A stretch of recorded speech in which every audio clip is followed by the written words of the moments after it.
क्या आयुर्वेदिक इलाज से कैंसर ठीक हो सकता है? इस तरीके की एक डाइट फॉलो करके वो 40 दिनों में स्टेज 4 कैंसर से बाहर आ गए। क्या आयुर्वेदिक इलाज से कैंसर ठीक हो सकता है? एक्चुअल में ये बहुत ही ज्यादा ट्रिकी क्वेश्चन है और इस पर कुछ भी कहना बहुत डिफिकल्ट है। अभी नवजोत सिंह सिद्धू जो कि टीम इंडिया के फॉर्मर क्रिकेटर रहे हैं, उन्होंने बताया कि कैसे उनकी जो वाइफ है नवजोत कौर सिद्धू, वो स्टेज 4 कैंसर से 40 दिनों में बाहर आई, जिनको कि डॉक्टर्स ने कह दिया था कि सिर्फ 3% चांस है। उनको सिद्धू जी ने एक प्रेस कॉन्फ्रेंस के थ्रू बताया कि एक डाइट फॉलो करके, आप इसे आयुर्वेदिक डाइट कहें या होम रेमेडीज कहें, इस तरीके की एक डाइट फॉलो करके वो 40 दिनों में स्टेज 4 कैंसर से बाहर आ गई। इस डाइट के दौरान जब उन्होंने प्रेस कॉन्फ्रेंस की सिद्धू जी ने, तो उन्होंने इस डाइट के बारे में बताया, जहाँ पे उन्होंने बहुत सारी चीज़ों का जिक्र किया। नींबू पानी का मॉर्निंग में देना, लहसुन देना एक, इसके अलावा कच्ची हल्दी, तुलसी की पत्तियाँ, नीम की पत्तियाँ और भी कई चीज़ें। तो मैंने सोचा कि क्यों ना इस बारे में थोड़ी सी रिसर्च करते हैं, थोड़ा सा इस एंगल को समझने की कोशिश करते हैं कि क्या ये चीज़ें सच में कैंसर के लिए कारगर हैं। यहाँ पर मैं ये नहीं बोल रही कि ये चीज़ें कैंसर को ठीक कर सकती है। एक्चुअल में मैं कोई डॉक्टर नहीं हूँ जो मैं इस बारे में बोलूँ, बट हाँ, हम थोड़ा सा इस चीज़ को साइंटिफिकली समझने की कोशिश करते हैं, कुछ रिसर्चेस के थ्रू समझने की कोशिश करते हैं। जहाँ पर मुझे सब चीज़ों पर तो रिसर्च मेरी नहीं हो पाई, या सब पॉइंट्स मुझे या सब चीज़ें नहीं मिली, क्योंकि सब पर कुछ चीज़ों पर ये बातें नहीं हैं। लेकिन जैसे कि कच्ची हल्दी जो है, या हल्दी आप कह लो एक ही है, इसके अलावा तुलसी की पत्तियाँ, नीम की पत्तियों पर मुझे कुछ रिसर्चेस मिली, तो चलो उनको थोड़ा सा समझने की कोशिश करते हैं कि कैसे कच्ची हल्दी, नीम की पत्तियाँ और तुलसी की पत्तियाँ कैंसर की रिकवरी में हेल्प कर सकती हैं। तो चलो इस चीज़ को पहले हल्दी और कैंसर, इनका थोड़ा सा जो कनेक्शन है उसको समझते हैं।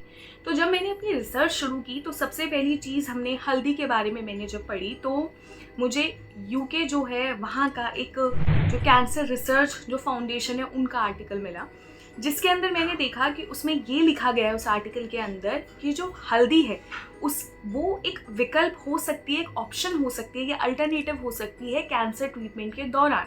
क्योंकि हल्दी के अंदर, जैसा रिसर्च ने कहा, कि हल्दी के अंदर कर्क्यूमिन सब्सटेंस होता है, जिसके अंदर की वो पावर्स हैं या वो इफेक्ट्स हैं जो कि कैंसर सेल्स को किल कर सकते हैं, उसकी जो ग्रोथ है उसको कम कर सकते हैं।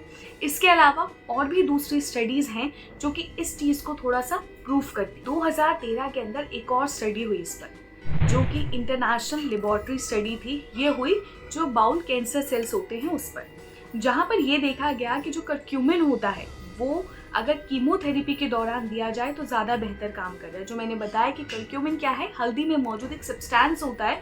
तो अगर कीमोथेरेपी के दौरान जब जो रिसर्चर्स थे उन्होंने इसको कंबाइन किया, तो उन्होंने देखा कि जो रिजल्ट्स हैं वो ज़्यादा बेहतर है। लेकिन आप एक चीज़ देखो कि दोनों को साथ लिया गया, कीमो भी एक तरफ चली और दूसरी तरफ इस चीज़ को लिया गया, न कि सिर्फ हल्दी पर काम किया गया। आप समझ रहे हो, दोनों चीज़ें साथ साथ चली है रिसर्च में भी यहाँ पर। अब 2019 के अंदर एक और स्टडी हुई, जहाँ पर कि जो कर्क्यूमिन था उसको एज अ जेल या एज अ माउथ वॉश दिया गया कैंसर पेशेंट्स को। क्योंकि जब कीमोथेरेपी होती है और रेडियोथेरेपी होती है तो लोगों को म्यूकोसाइट की प्रॉब्लम हो जाती है। म्यूकोसाइट क्या होता है, बेसिकली ये एक जो आप कह सकते हो कि बैड इम्पैक्ट है या बैड इफेक्ट है या दुष्प्रभाव है रेडियोथेरेपी का और कीमोथेरेपी का। म्यूकोसाइट्स होता है बेसिकली कैंसर पेशेंट्स को जब कीमो दी जाती है तो उस दौरान उनके मुंह में इन्फ्लेमेशन हो जाता है, वॉन्ड्स हो जाते हैं। तो जो रिसर्चर्स थे जिन्होंने ये रिसर्च की 2019 की, जब उन्होंने उन्हें कर्क्यूमिन एज अ जेल और माउथ वॉश दिया, तो उन्होंने देखा कि ये देने से कीमो के दौरान जो ये साइड इफेक्ट था, म्यूकोसाइट था, एक तो ये डिले होने लग गया, ठीक है, और दूसरी चीज़ क्या हुआ कि जो वॉन्ड्स थे लोगों के वो कम होने लग गए और बहुत अच्छे तरीके से उनकी जो रिकवरी है वो शुरू, यानी म्यूकोसाइट्स को, या आप कह सकते हो कि जो कीमो के बैड इफेक्ट्स थे या दुष्प्रभाव थे, उनको कहीं ना कहीं कर्क्यूमिन हेल्प करने में कारगर। बात करते हैं नीम के, हल्दी के बारे में हमने काफ़ी कुछ कैंसर रिकवरी में कैसे हेल्पफुल हो सकती है ये जान लिया। अब हम बात करते हैं नीम की, कि नीम की भी जो सिद्धू जी हैं उन्होंने अपनी कॉन्फ्रेंस में नीम की पत्तियों की भी बात की। तो अब हम थोड़ा सा नीम को समझते हैं। तो यूएस के national centre for biotechnology information की रिपोर्ट के मुताबिक नीम को लेकर रिसर्च की गई, जिसमें उन्होंने देखा कि नीम के जो पत्ते हैं वो कैंसर गुणों से भरपूर होते हैं। यानी कि नीम के पत्तों में वो क्वालिटीज़ हैं, वो इफ़ेक्ट्स हैं, वो पावर है जो कि कैंसर की रोकथाम में या कैंसर के सेल्स को कहीं ना कहीं किल करने में हेल्प कर सकती है। उन्होंने कहा चाहे नीम के पत्ते हैं, चाहे इसके फल हैं, चाहे इसके फूल, वो क्वालिटीज़ हैं जो कि कैंसर सेल्स को खत्म कर सकती हैं या फिर कैंसर का जो स्प्रेड है उसकी रोकथाम कर सकती है, उसे कहीं ना कहीं रोक सकती है। आगे भी एक दो रिसर्चेस हुई जिसमें कहा गया कि जो नीम के पत्ते हैं यानी नीम है, इसमें एक निम्बोलाइड नाम का बायोएक्टिव कंपाउंड पाया जाता है जो कि बेसिकली कैंसर सेल्स की रोकथाम में काफ़ी बेनिफिशियल है। आपकी बॉडी में कैंसर को फैलने से वो रोक सकता है। इस बारे में भी नीम को लेकर ये बातें कही गई। बनारस हिंदू यूनिवर्सिटी की टीम जो है उन्होंने भी नीम और कैंसर का जो कॉम्बिनेशन है कि कैसे नीम कैंसर की रिकवरी में काम कर सकता है, इस पर एक रिसर्च की। और इन्होंने अपनी रिसर्च में कहा कि जो नीम है, नीम का पेड़ है, उसमें कई ऐसे कंपाउंड हैं जो कि कैंसर सेल्स की जो रोकथाम है उसको रोकने में हेल्प कर सकते हैं।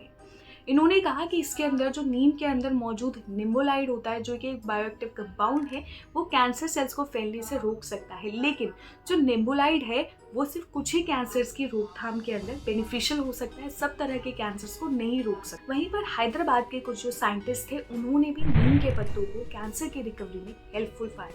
यानी काफ़ी लोगों ने इस बारे में अपनी रिसर्च की है। अगर हैदराबाद वालों की बात करते हैं तो इसको थोड़ा सा समझने की कोशिश करें। National institute of pharmaceutical education and research, इसके कुछ साइंटिस्ट ने नीम कैंसर ट्रीटमेंट में हेल्प करता है ये बात कही। इस बारे में बात करते हुए उन्होंने कहा कि नीम में मौजूद फाइटोकेमिकल निम्बोलाइड हेल्पफुल है कैंसर को क्योर करने में, जहाँ पर उन्होंने कहा कि ये कंपाउंड जो है प्रोस्टेट कैंसर, थ्रोट कैंसर और ब्रेस्ट कैंसर के लिए काफ़ी ज़्यादा हेल्पफुल हो सकता है।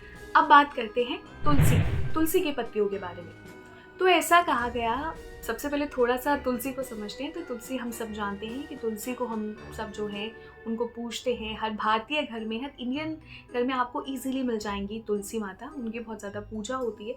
उनका जहाँ पर एक तरफ धार्मिक महत्व भी है, हमारी रिलीजियस भावनाएं वहाँ पर जुड़ी हैं, वहाँ पर कुछ नहीं काफ़ी सारी चीज़ों में हेल्थ बेनिफिट्स भी हैं। कैंसर का तो देखो ये तो रिसर्चेस के बेसिस पर मैं बात कर रही हूँ, लेकिन अगर मैं कैंसर का मुझे नहीं पता, लेकिन अगर मैं बात करूँ खांसी, जुकाम, सर दर्द, इन चीज़ों में तो ऑफकोर्स बहुत बेनिफिशियल है। लेकिन हम यहाँ पर कैंसर की बात करते हैं तो तुलसी के पत्तों को लेकर भी स्टडी की गई और ऐसा पाया गया कि वो लंग कैंसर और ब्रेस्ट कैंसर में काफ़ी ज़्यादा बेनिफिशियल हो सकता है। अब तुलसी ओरल कैंसर में कैसी है ये जानने के लिए एक रिसर्च हुई, जहाँ पर कि क्या किया गया कि इंडिया के 41 पेशेंट्स लिए गए जिनकी एज 17 से 56 थी। यहाँ पर तुलसी को कंबाइन किया गया टर्मरिक के साथ, हल्दी के साथ, और ऐसा देखा गया कि इसमें ये काफ़ी ज़्यादा बेनिफिशियल साबित हुआ है। तो ऐसा देखा गया कि ये ओरल सबम्यूकस जो फिब्रोसिस है उसमें बेनिफिशियल है। आप कहोगे ये क्या होता है? ओरल सबम्यूकस फिब्रोसिस एक आप कह सकते हो कि माउथ की प्रॉब्लम होती है। ये ज़्यादातर उन लोगों को होती है जो लोग बीड़ी, सिगरेट, स्मोकिंग करते हैं, इसके अलावा तम्बाकू खाते हैं, टोबैको, ये सब चीज़ें। और आपने वो पिक्चर भी देखा होगा तो आप जो भी स्मोकिंग की चीज़ों पर होती है तो ये उस तरीके का जो बीमारी है वो होती है। मुंह में जलन, दर्द, खाना पीना नहीं, बहुत ज़्यादा पेन होता है, गम्स तक पेन पहुंच जाता है, ऐसी प्रॉब्लम होती है। तो देखा गया कि उस प्रॉब्लम में ये बेनिफिशियल साबित हुई। और ओरल सबम्यूकस फिब्रोसिस में हेल्पफुल होने का मतलब था कि ये ओरल कैंसर को प्रिवेंट कर सकती है, क्योंकि यही जो प्रॉब्लम है, जो ओरल सबम्यूकस फिब्रोसिस की प्रॉब्लम है, जो कि तम्बाकू, बीड़ी, सिगरेट वाले लोगों को होती है, यही आगे चलकर ओरल कैंसर में टर्न होती है। तो यानी जब वो वहाँ पर रुक गई तो आगे चलकर जो ओरल कैंसर है उसके चांसेस ऑलमोस्ट खत्म हो गए। तो इस वीडियो में मैंने सबसे ज़्यादा जो कॉमन चीज़ें थी जैसे कि हल्दी, तुलसी के पत्ते और नीम के पत्तियाँ, इनके कैंसर रिकवरी में जो बेनिफिट्स हो सकते थे रिसर्चेस के थ्रू, उनको समझने की कोशिश की।